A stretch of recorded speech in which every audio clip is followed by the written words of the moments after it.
Welcome back to another James Bond movie walkthrough, this time doing Goldfinger from 1964. Starting out late at night with the camera pointing at the ocean, and we see a water bird, but instead, that's a helmet with a water bird on it, and it's James Bond 007 again, played by Sean Connery. So you can easily tell it's a stunt double, and James Bond is sneaking in here and opens his door, leading inside this metal dome, and sees this drug setup in red methane tanks and puts his glue-like stick shit on it and sticks his bomb into it and makes it to this gentleman's club and 5, 4, 3, 2, 1.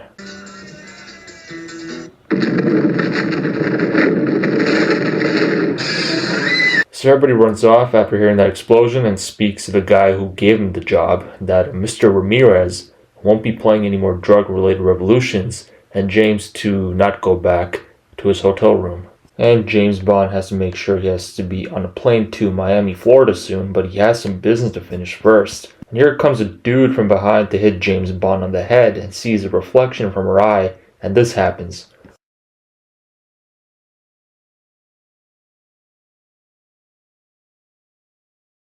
And slaps a red-hot fan into the bathtub and walks out James Bond. Now onto the intro song of the movie, and directed by Guy Hamilton. Goldfinger.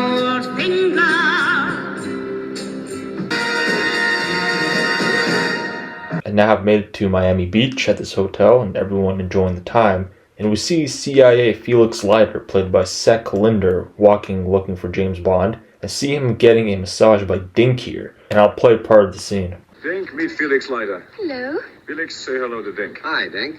Dink, say goodbye to Felix.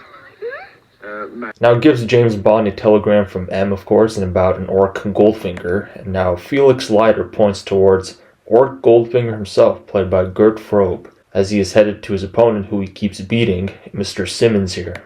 So with Felix Leiter leaving, James Bond noticing why Goldfinger switched seats with Mr. Simmons, and just keeps noticing and ends up going up to this hotel and pulls the housekeeper and her key to open Goldfinger's room. And she's helping Goldfinger cheat, and also this big earpiece he wears is pretty easily noticeable how he's cheating as well. And it's a girl helping him, and her name is Jill Masterson, played by Shirley Eaton. And Goldfinger pays for her full time being seen with him, and interferes with Goldfinger's card game and sees him lose 15 grand, and with his pencil snap. Who are you? Bond. James Bond.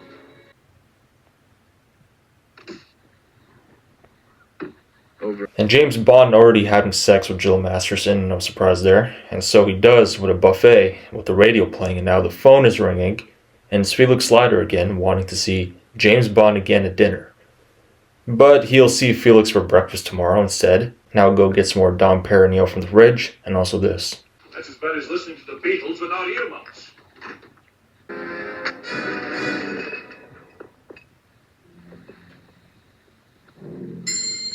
So James Bond getting hit on the head with a karate chop, and see the karate chopper's shadow, and we will see who that is later. So James Bond walks up to look for Jill, only to see she's been turned to gold, or painted gold.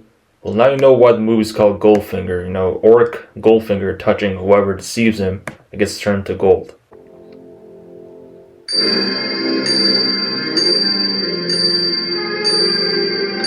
No, I'm just kidding, haha.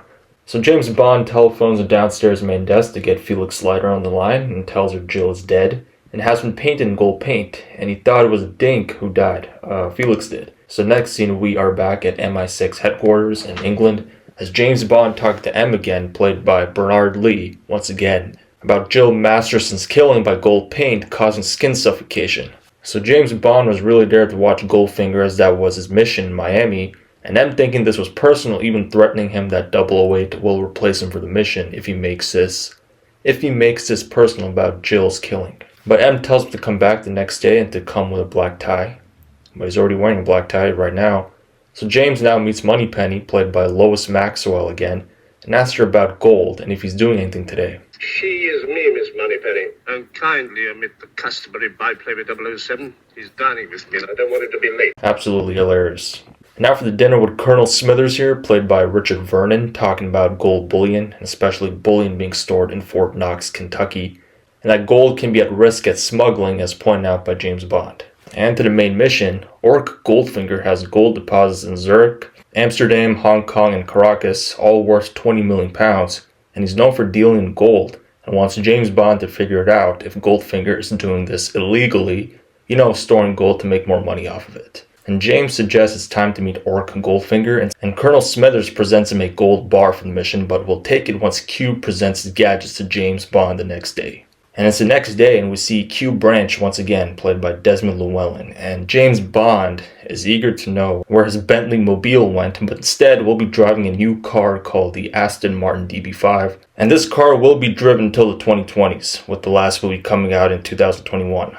So Q starts describing the features of the car, bulletproof windows and windshield, and many license plate switches, and this magnetic homing device with a radar, and this magnetic homing device which will come in handy to locate whoever he is trying to, home. And this feature on the arms rests without the gun buttons, and under the gear, a red button. Ejector seat, you're joking. I never joke about my work, 007. Cool, and on to the next scene at the golf station, and here comes Orc Goldfinger ready to go, but first the golf station owner points out a new golfer who would like to join his game, and it's James Bond. And James Bond has now properly introduced himself to Goldfinger and will wait outside for him and sees Oddjob, here played by Harold Sakata, the shadow we saw at the hotel in Miami who killed Jill Masterson, and Oddjob can't speak and is Goldfinger's manservant. Oh, you must excuse Oddjob, Mr. Bond. So the two Golf and Goldfinger can easily point out that James Bond is not really here to play golf. So Goldfinger is already hungry for the gold bar and takes it seriously with James Bond. So they golf and golf and golf, and James's caddy notices Goldfinger's cheating again, and we even see Oddjob dropping golf balls to help Goldfinger cheat. And James finally noticing it too, and he would like to have fun with Goldfinger here, and pushes his golf ball into the hole. James quickly switches the ball he was standing on with the one Goldfinger's cheating with, but I'll move on quickly and end off here with James Bond watching Goldfinger golf, and the last scene here, it switches the ball and wins. As Goldfinger looks at Oddjob, "What did you do?"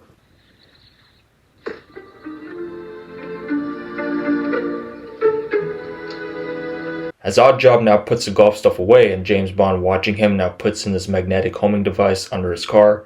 Here comes Goldfinger waddling and has something to tell James Bond, which is he knew he was there in Miami, and the second should be the last time he sees James Bond. So it turns out Goldfinger owns a golf club, no surprises there, and James handing Oddjob the golf ball and crushes it like a grapefruit. So Goldfinger leaving, James Bond now turns on the radar in his car and has made it to the airport where Goldfinger will be traveling to Geneva, Switzerland, with James Bond watching the radar near the plane, and the pilot telling James his flight will be ready soon.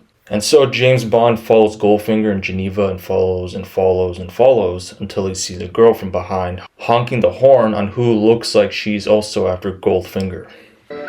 Discipline 007. Discipline. So James was getting excited there and now stops here as Oddjob stops to get something here at this fruit stand. And it's the same girl who was trying to kill Goldfinger but missed, since she couldn't see him since James Bond was in the way, and drives off as James follows her now again. Now he drives in front of her since he's excited to play stupid with her, and lets her go in front of him and takes out the sharpening device from the tire and uses it to scrape and pop her tires. Very embarrassing, he tries so hard to introduce himself here to her, and even wanting her brown briefcase back desperately. And he takes her to the nearest mechanic garage and starts speaking to her and tells her name is Tilly Soames, but James Bond, looking at the initials on her case, says otherwise. And Tilly's played by Tanya Mallet, who is actually Helen Mirren's cousin. Pretty funny there. So she even fakes that the case is filled with her ice skates, but she points at the gas station here and goes in and comes back to tell James it will take her 24 hours to get new tires.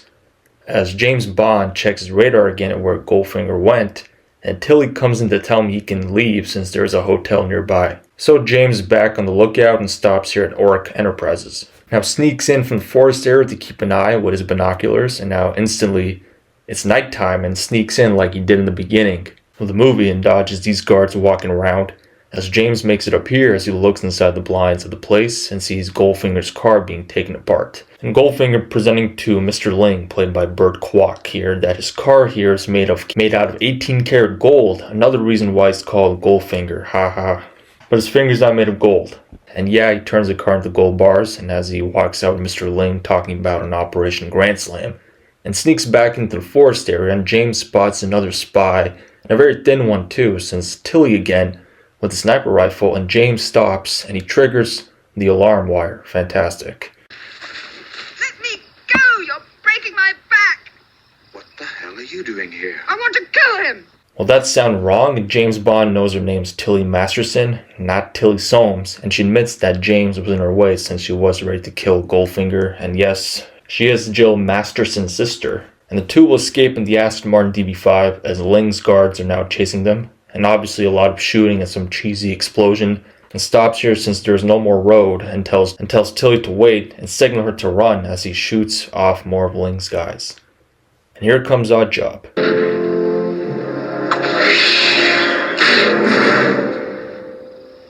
So Odd Job has killed Jill Masterson, and Ling's guys take away James Bond as he looks at her one last time, thinking to himself, I wish I f***ed her shit. And James driving a spy car with the guard inside, watching as they leave the forest area, and honking for Granny here to open the toll. And James Bond, knowing he's got the passenger ejector button as he speeds to the side.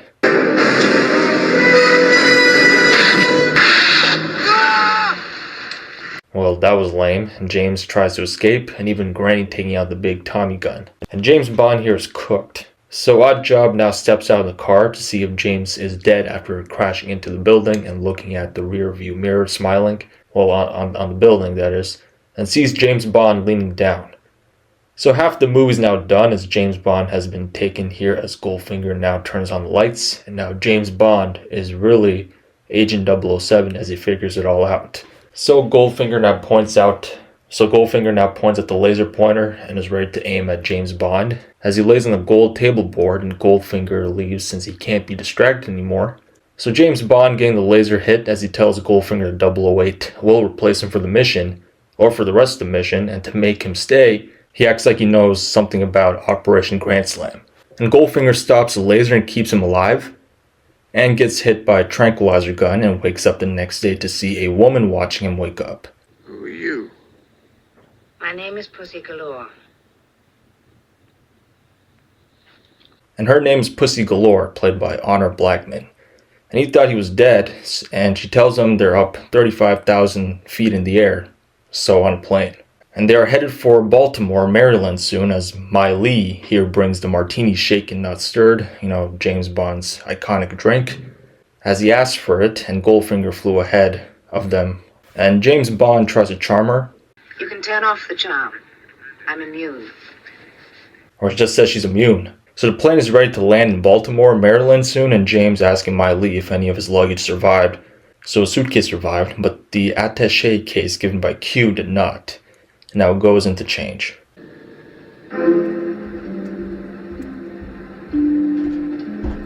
How very, very, very creepy.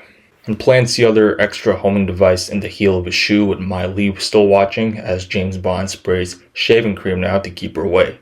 It comes back Pussy Galore with a gun, making sure James Bond tries to change his mind and tells her it isn't a good idea to shoot since she'll damage the plane, and sits back down. So the next scene, M gets a call from Felix Leiter telling James Bond will be landing in Baltimore, Maryland soon. But M not knowing that, but Felix telling him that the plane is registered to Orc Goldfinger. I mean, yeah, duh, the whole plane's made of gold. And Felix leaving that the final destination with the plane will finally land in Kentucky later on. And the plane has made it to the hangar, with the banner saying Pussy Galore's Flying Circus. Maybe in reference to Monty Python's Flying Circus, comedy show from the 60s, and they are here at Goldfinger's other estate in Maryland, and sees a flying circus in the sky. And as the two walk out and converse, and actually they're in Kentucky, my mistake, not Maryland, they're actually in Kentucky, and we see Odd Job again with Tune playing once again, and this remark. Manners, Odd Job. I thought you always took your hat off to a lady. And James is gone, and here comes the pilots who are also girls. This must be heaven for Pussy Galore. And here James Bond enters Orc Stud, and he sees Orc Goldfinger again, and welcomes him to Kentucky, since this is where Fort Knox is for Operation Grand Slam, to steal the gold from later on. As Odd Job escorts James Bond to his prison cell, and he sits down knowing his homing device will eventually get detected. And it does, as Felix Leiter's on the run with another CIA agent, and we even see KFC back there. Funny that KFC was still pretty new back then. Now, Goldfinger's scientist, Kitch, who did hit James Bond with a tranquilizer gun, walks in to tell him that a group of people are here. And we see Mr. Solo here, played by Martin Benson, who's the one here to see Goldfinger. And a bunch of other guys are there too, who are all gold investors, and they're here for the money that Goldfinger owes them. And we'll give them a choice. Take $1 million today in gold bullion, or wait to get $10 million tomorrow from the bank. Banks don't open on Sunday. My bank will. Solo makes a good point here. So Goldfinger changes his pool table to a keyboard and covers the windows and turns off the lights, scaring the investors.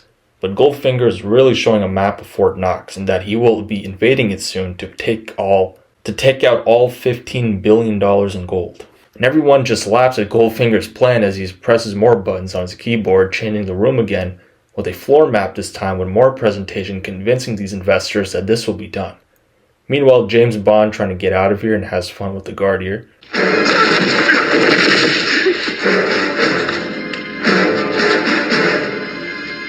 And James running and overhears the Operation Grand Slam presentation as all the other investors are still not convinced robbing Fort Knox will work while James can see everything from the floor map under. And Goldfinger presents the Delta 9 nerve unconscious gas to make all troops watching Fort Knox pass out during the robbery for 24 hours.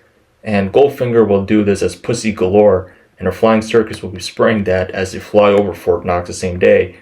And James Bond writes this all down, and Goldfinger's troops will do the rest, and will go in and get all the gold inside. But Mr. Solo is impatient and just wants the $1 million in gold instead, and doesn't like the plan at all.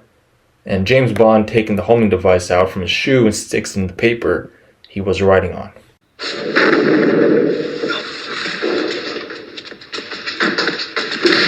And Pussy Galore is back and asks for the gun he has and is taken back to the cell. Here comes Kitch again with a gas mask as Mr. Strap is wanting to leave too. And this is a great opportunity for Goldfinger and his scientist Kitch to try out the Delta 9 gas for tomorrow. It looks like all these investors are not getting their $10 million each in gold. Just a gullible plot. And Mr. Solo is ready to leave and sees James Bond coming and takes out his homing device and sticks it inside Solo's suit pocket and drives off. Pussy mentions to Goldfinger that James Bond was hiding under the floor map and enjoyed his Operation Grand Slam explanation. And Felix Leiter is still enjoying KFC and sees that the homing device is working again as Solo is being driven around by Oddjob to the airport. Where's this old pal of yours headed? Can'll get you one, it's a drink or a dame. And Solo sees that Oddjob has missed the airport turnoff and kills Solo since he was there at the Operation Grand Slam presentation and knows everything about it. And Felix and his partner following Oddjob, and Oddjob makes it to the car crushing plant and is ready to crush the car with Solo inside it, but you can't even see Solo's body in there. And it's a long, slow scene of the car crusher doing its job. And Oddjob delivering the crushed cubed car, and Felix noticing the homing device has been turned off, and Felix says to drive back to Oryx Stud. And we also see Oddjob driving back too. So back at Oryx Stud, we see Goldfinger and Pussy Galore still talking about Operation Grand Slam. And she will get a big share of the gold. Here comes Kitch again telling Goldfinger 2 guys are here with binoculars watching. But Goldfinger's suspicious and asks for James Bond to join him, and Kitch gets Bond and sees 10 guys watching him, since he can't escape this time. Since James Bond can't escape this time. And James Bond walks to Goldfinger and understands that this Operation Grand Slam can't be done in 2 hours as he would like it, and a bunch of info, which you can watch on your own.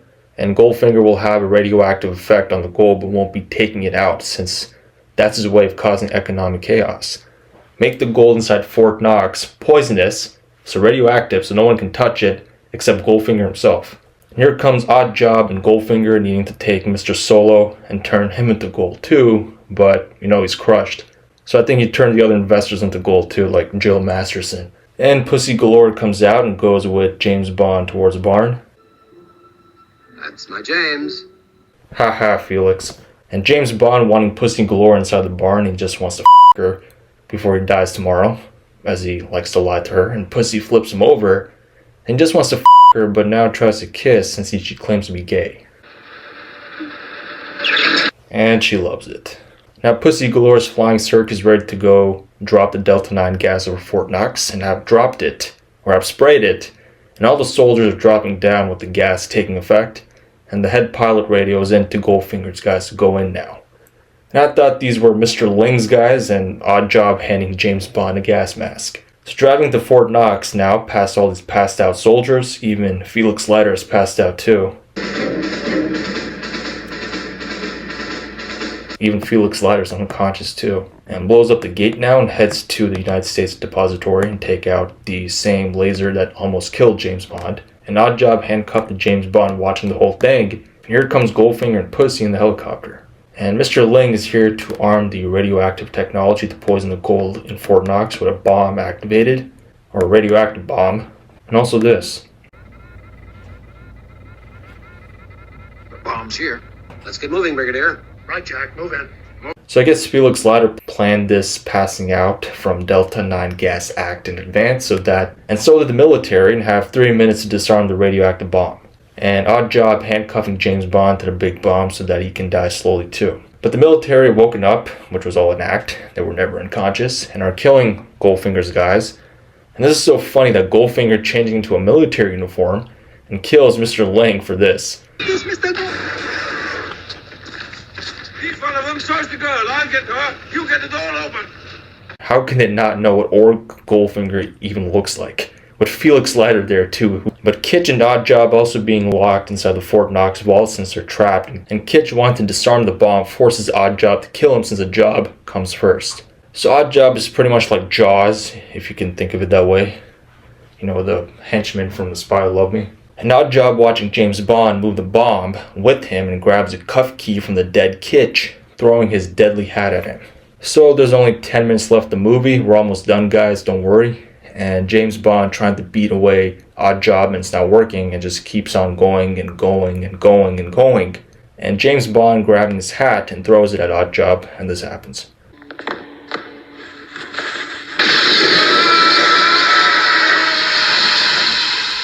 And that's the most he's ever spoken in the movie.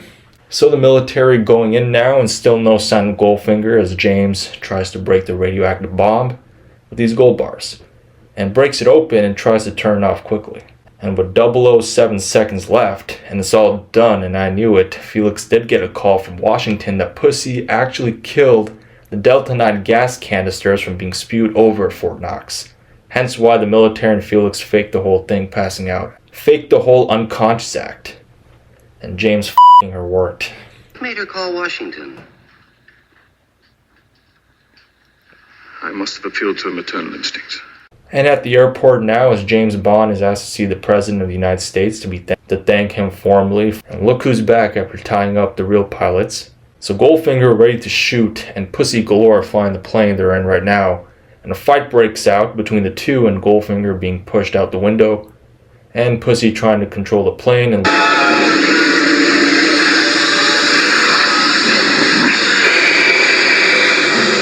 loses control of it and have crashed into the ocean.